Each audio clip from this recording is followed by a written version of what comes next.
Amen. Praise the Lord. Praise the Lord!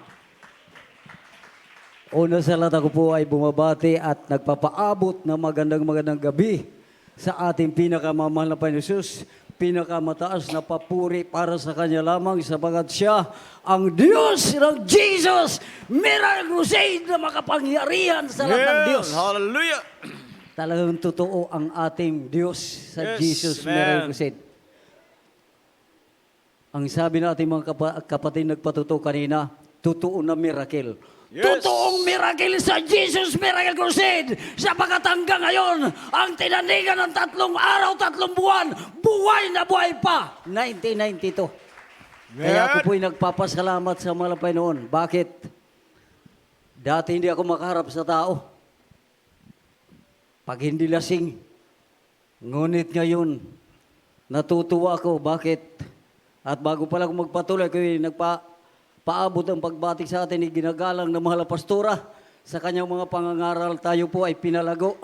Sapagkat ang kanyang mga preaching sa Bible study, totoong malawak ang inabot at naihasik sa bawat mananampalataya kung kaya ang mga patutuo ay nagaganap sa Jesus Miracle Crusade. At Praise the ganoon din Lord. sa lahat ng mga preacher dito, mga warrior, lahat ng mga kapatiran na naririto. Magandang hating gabi na po. Mga kapatid, ako po'y nagpapasalamat sapagkat nitong mga karaan buwan, nagtataka ako. Pag hindi ako kumakain, walang sakit. Pag kumakain, may sakit. Sabi ko, ano itong nagyayari sa akin? Totoo na malapit na ang ating pinakamamahal na Panginoon Hesus. Bakit? Pinaghahanda tayo lagi ng ating pinakamamahal na Panginoon Amen. Hesus. Kasi nakikita ko talaga sa aking pag-observe sa paglilingkod sa mahal na Panginoon Hesus, nakikita ko na totoo, palapit ang pagtaliwakas ng daigdig na ito. Kaya sabi ko, mahal na Panginoon, panghawakan mo kaming matibay, sapagkat totoo na tayo mga taga-Jesus Miracle Crusade, tayo ang mga hindi nababaksinan, full vaccine, talagang pinagpala tayo. Bakit kung titingnan niyo ang baksin ngayon, nakapagtataka sa ayaw mo't sa gusto, ipinipilit nila. Ngunit sa Jesus Miracle Crusade, mamatay, mabuhay, ang magbabaksin sa atin, ang ating pinakamamahal na Panginoon Hesus. Kaya totoo ang ating pinakamamahal na Panginoon Hesus. Bakit? Ako po may patutuo na ito po ay pinagpala na sister na kapatiran. Ito po ay nakagat ng pusa. Ito po ay nangingitim hanggang tuhod na. Nansabi baka putulin ito. Magana. At ito po ay pumunta sa bahay, sumama sa amin. Pagdating sa bahay, sabagat galing ako sa iyo noong 5 days, nagtataka ko, akala ko kasabay lang namin sa sakyan. Sabi ko doon sa sweetheart ko nabubuhay pa. Sweetheart, saan yan pupunta? Sabi niya, sasama daw sa atin. Kako, anong kailangan? Ganun daw. O pagdating sa bahay, puri kami uli sa bailihans. Mga kapatid, pinagpala ng malapay noon. Yung paa na halos di na makalakad. Pagpatong ng aming kamay, sabay sabog pagkas out, sumabog yung nana napakarami. Tabi-tabi na po Praise sa the Lord. kumakain. At instant pinagaling. Kaya ito po ay hindi po ito magagawa ni naman tao, kundi ang panalangin ng malapastor na ito po ay dumadaloy sa bawat isang mananampalataya upang ito po ay mailathala sa iba't ibang dako ng mga himala. At isa pa, ito pong kapatiran ay sumali sa liga. Pagkatapos ng liga, pawis na pawis, ito po ay naligo. Mata na lang ang gumagalaw. At mayroon akong pamangkin niya umano rin sa liga, pagkatapos maligo, mata na lang ang gumagalaw, hindi na buhay. Ngunit ang ating kapatiran na nanlalamig, sumali sa basketball, pagkatapos ng liga na ligo, mata na lang ang gumagalaw. Pinasan doon sa aming purihan sa chapel, doon sa Taytay. Alam niyo mga kapatid, karga-karga ng kanyang bayaw. Pagdating doon, puri kami ng puri. Sabi na kay Sitat, baka dito abutin yan. Kako, huwag ka maingay. Magpuri ka sapagkat dinala yan dito, hindi para dito malagutan ng hinangaya, kundi upang pagalingin ang ating pinakamamahal na Diyos. Maya-maya pagpuri namin, pinagpala na mahal pagkatapos namin magpuri linihan, pagbalik naglalakad na wala ng problema. Praise Lord! Sa pangunang panalangin ng mga pastor, ito po ay nagaganap sa akin. Bakit? Sabi ng Bible, Marcos 16, lahat ng mananampalataya sa Jesus Miracle Seed ay lumalakip ang tanda at himala sapagkat ito ang tanda na buhay ang Diyos natin. Yes, man. Alam niyo mga kapatid, sa totoo lang, kung wala ako sa malapay noon, napakahirap ng buhay. Ngunit ang ating Diyos ay Diyos ng mga Diyos. Amen. Yung nakaraan linggo sapagkat ako nga ay namumuno sa lugar namin. Itong kapatiran natin, may lote, ay hindi makakilos. Ito po ay binigyan niya lote, hindi naman ginagawa nila. At ito po biglang binakuran. Pinuntahan ko doon. At aking sinita, medyo nagkaroon lang ng astig eh. Sabi ko, wala sa ayos to. Ngunit ang taga-Jesus Miracle Crusade ay pinagpala. Walang inuurungang kahit anong bagay sapagkat pag nasa katuwiran ka, ipaglaban mo hanggang sa huli. Totoo ang ating pinakamamalapasyos. Sa ganong bagay ayaw paander. Kinagabihan, pumunta doon sa akin nang hingi ng suri kasama ng kapatiran. Yenakap ako. Sabi ko, yan ang maganda mong dapat gawin sa isip-isip ko sapagkat totoo ang aming Diyos. Kasi diyan sa lugar na yan, pinagtulong-tulungan ako. Ito po ay talagang mga nasa kapatagan na nagsasagawa ng mga rally. Idinimanda ako dahil magbabakod lang ako. Wala talagang choice ko, hindi ka lalaban. Marami na ang kanilang idinimanda, ginawang hanap buhay ang demanda. Pagdating sa barangay, hindi nagpapariglo. Dadaling ka sa Kapitolyo. Pagdating doon, pinakamababang bayaran, 10,000. Ngayon, pagdating sa akin, sabi ko, hindi pwede ito. Kinuha ko ang lahat ng mga nagbayad ang kanilang mga resibo. Pagkatapos lumaban kami ng kaso. Grupo po ito, nagpapatumba po ito ng mga tao. May tinumba ito dito sa amin. Ngunit totoo, pag tayo ay nasa Jesus Miracle Crusade, talagang selyado tayong lahat. Alam niyo mga kapatid, dinala ang kaso sa Kapitolyo. Pagdating sa Kapitolyo, sabi ng judge, ay kung pwede daw mariglo. Sabi pwede daw, 10,000. Sabi naman ng prosecutor, pwede bang may tawad ba yan? Sabi niya, mayroon daw.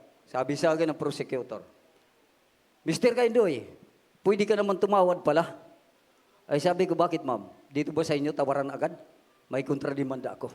Tingnan niyo muna bago sabihin mo tumawad. Alam niyo mga kapatid, umatras ang prosecutor.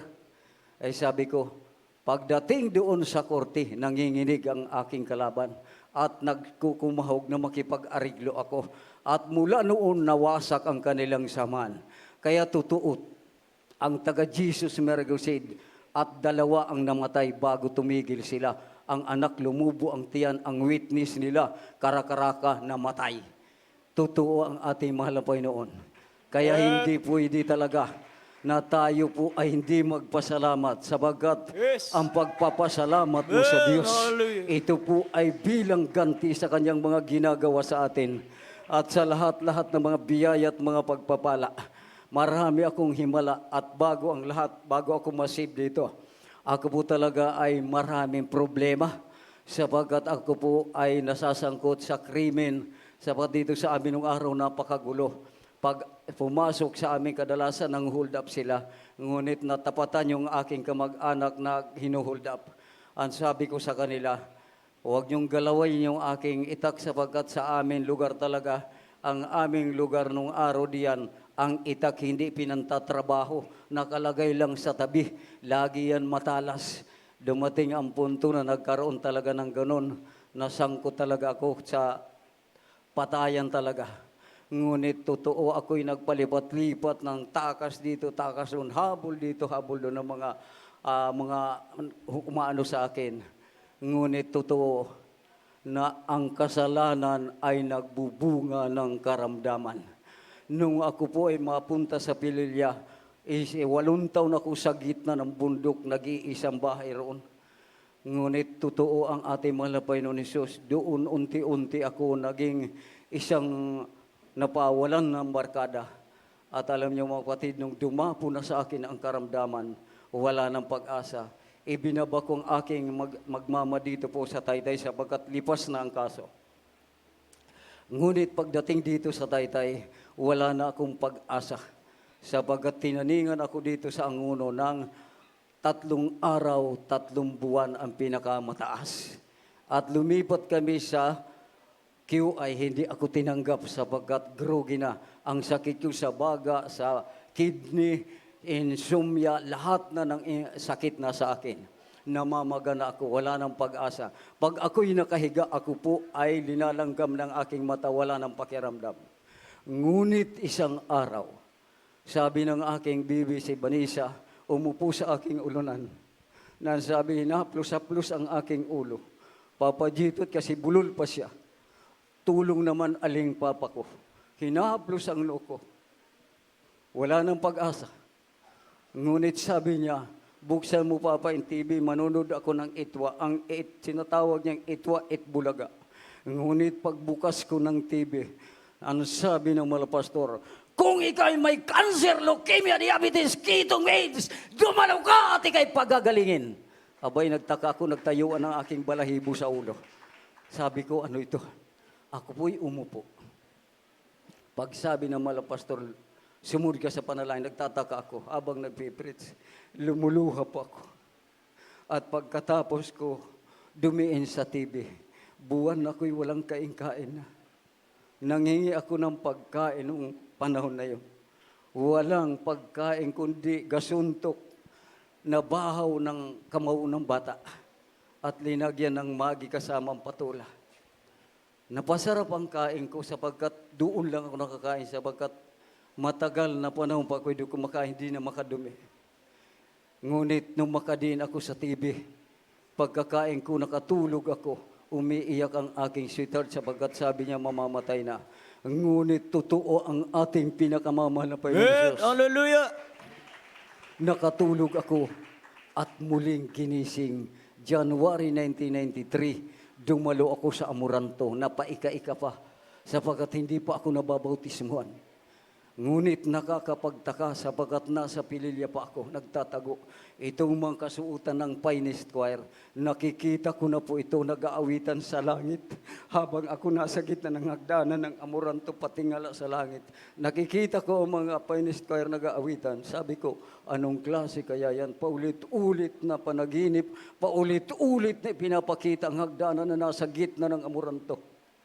Ngunit pagdating ko pa lang doon sa gitna na, sa git mismo, nagtaka ako. Ako po ay nangangatal buong katawan at ang aking luha hindi mapatid.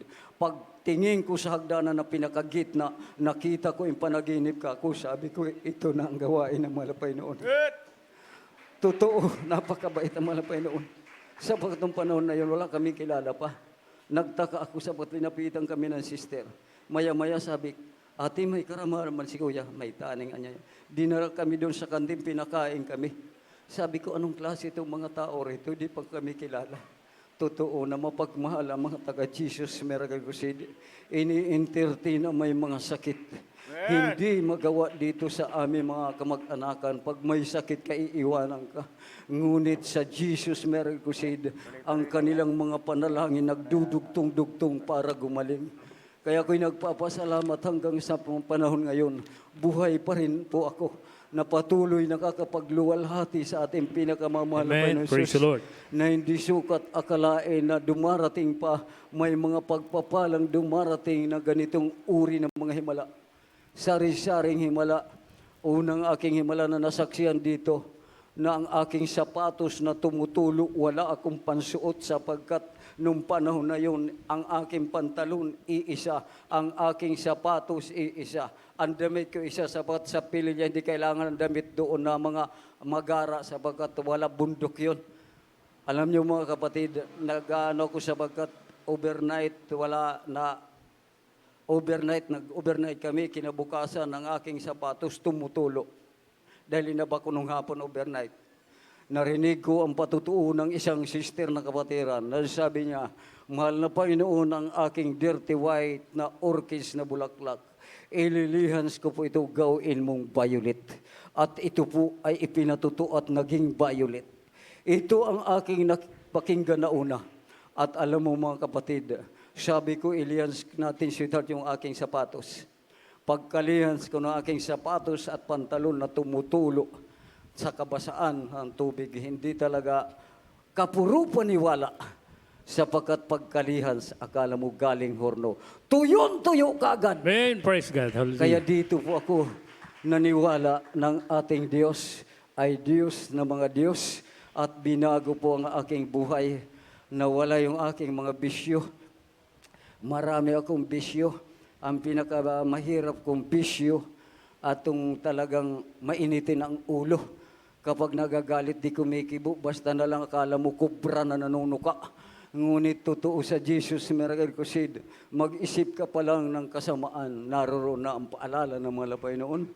Totoo na mayroon talaga pagpapala ang mga taga-Jesus Miracle Crusade Amen. Praise. spiritual. Kaya ako po'y nagpapasalamat hanggang sa mga oras na ito at sa mga panalangin ng mga pastor, ako'y nagpapasalamat sapagkat ang aking mga bunga dito, nagsisipagbunga din sila. Saan man ako naparoon, na ihahayag ko pa rin ang salita ng ating pinakamamahal na Jesus. Kaya ang papuri at pagsambat pinakamataas na pagluluwalhati ay tanging